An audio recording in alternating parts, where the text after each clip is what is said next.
Tier 7 and 8 awareness, hypothetical aliens and gods. Before I get started with these postulations, I want to be clear that this is not part of my theory of emergent consciousness. Well, not really anyway. These postulations are just for fun. I've thought about a lot of things, and some of you may enjoy my ideas about aliens and gods.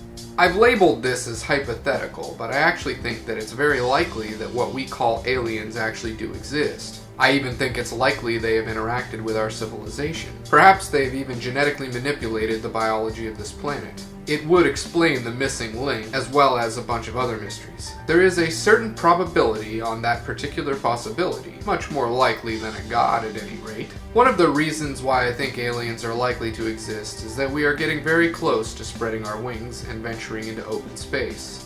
At this point, I look at the Earth as a hatchery of complex consciousness, or a nest, if you will. I feel the tug to spread my wings and explore space.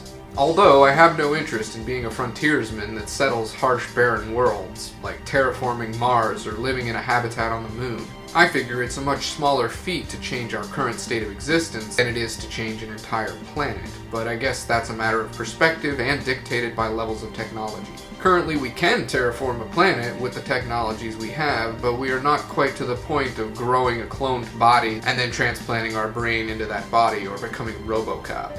At any rate, Tier 7 consciousness is the next step, and I have a definition ready for when that becomes tangible. Tier 7 awareness would be classified as truly combined consciousness. All minds would be linked physically or digitally, or perhaps a combination of the two. Another possibility would be that we figure out a way to transfer all of our accumulated knowledge through genetic memory. Death kind of becomes a non-issue at that point. Nothing is ever lost. Then we just make a perfect biological recycling process and all of our material is used in the next form. Dying would be like taking a dark, dreamless nap.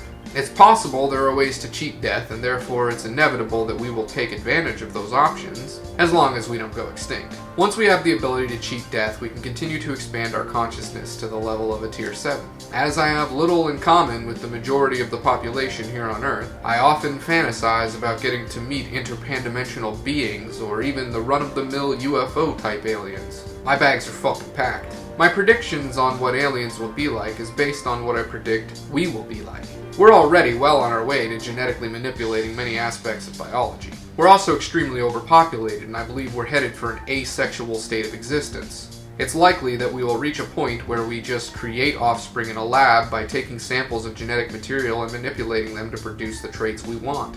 If we lived like this long enough, we may decide that we have no need for our genitals. If we were traveling through space for extreme periods of time, this concept becomes even more likely. Perhaps aliens discovered our planet and decided to breed with us. Perhaps their method of breeding was by splicing their genes into compatible indigenous species of foreign worlds. This would explain how our species does not exactly fit in with our ecosystem. Keep in mind that everything else in our ecosystem fills a niche and does not disrupt natural systems. Whereas we do the opposite, as if we didn't evolve here, or didn't evolve in a gradual manner. I have more thoughts about hypothetical alien life forms of different varieties, but that's enough for now. Let's move on to Tier 8. Anything past Tier 7 is extremely hypothetical, and I won't even claim that it's likely. I don't think gods are likely at all, but it is still in the realm of possibility. You folks hung in there through an arduous learning process, and you deserve to have brain cake. So here is a slice. I'm not much for labels typically because labels create mental stagnation. I prefer theories that stay liquid. I'm always ready to change my mind about anything. That being said, if you want to label me, then I'm an agnostic atheist. I don't presume to know there is no God, but I am logical, and I base my probabilities on evidence. There is little to no evidence that a God exists, nor even a mere suggestion that that's the case, so the likelihood there is a God is less than 0.001%. That may even be too generous. That being said, I must still concede that it's possible. Here's the thing about that idea though. If a God did create the universe, what created the God? What created that God's God, and so on? It would be an endless insertion of gods creating gods. We can't go on like that forever, can we? The alternative is we are going to assume that the God was just always here. If we can assume that, then why couldn't we just assume that the universe was always here? Then there's another possibility, that Tier 7 lifeforms evolve to the point of what we define as godly powers. If that's the case, we would just be conceding that we believed in evolution. The cold hard truth of the matter is nobody fucking knows. And anybody who says otherwise is either delusional or trying to sell you something. Now, I will entertain that a Tier 7 life form could evolve to an even higher state of consciousness than what I've outlined a Tier 7 would hypothetically be. So after everything we've outlined that a Tier 7 life form would be like, what else is there? Well, creation of planets, stars, manifesting black holes in order to create entire galaxies, or perhaps manipulating matter and energy to the point of creating entire universes. I suppose anything is possible, right? Then there is my favorite of all possible gods. The universe itself being an extremely large and complex life form. If that is the case, then we would be its sensory organs and or brain cells. We would be part of God. That religion is called pantheism. But I don't subscribe to that religion either, because to them it's just a cool idea that they decided to turn into a religion. Good intentions to create oneness between us and the universe. But without tangible scientific understanding, it is still living a hollow perception.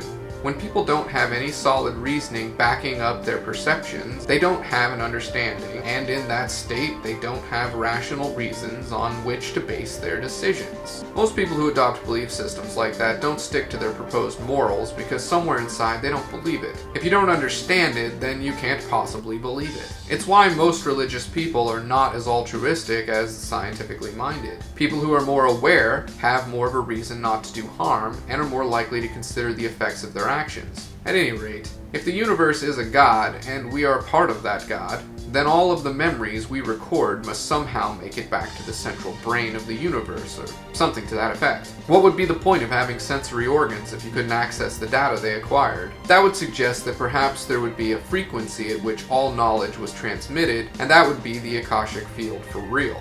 Then we also have to ask the question, what if we've just evolved to scratch God's testicles or something? I would hope not, but our hands have that dirty job some of the time, do they not? Lastly, I was thinking about creating my own religion, because from what I understand, all religions are just fabricated out of thin air anyway, and require a mere 10,000 signatures to legally establish. So with my religion, I will worship a giant flying hentai genital tendril monster in space. This creature ejaculates galaxies or universes on the daily. With my religion, we must pay homage every day at noon by facing the northern sky and masturbating furiously. Anybody want to join my religion? Now give me all your money. I will spend it all on lube.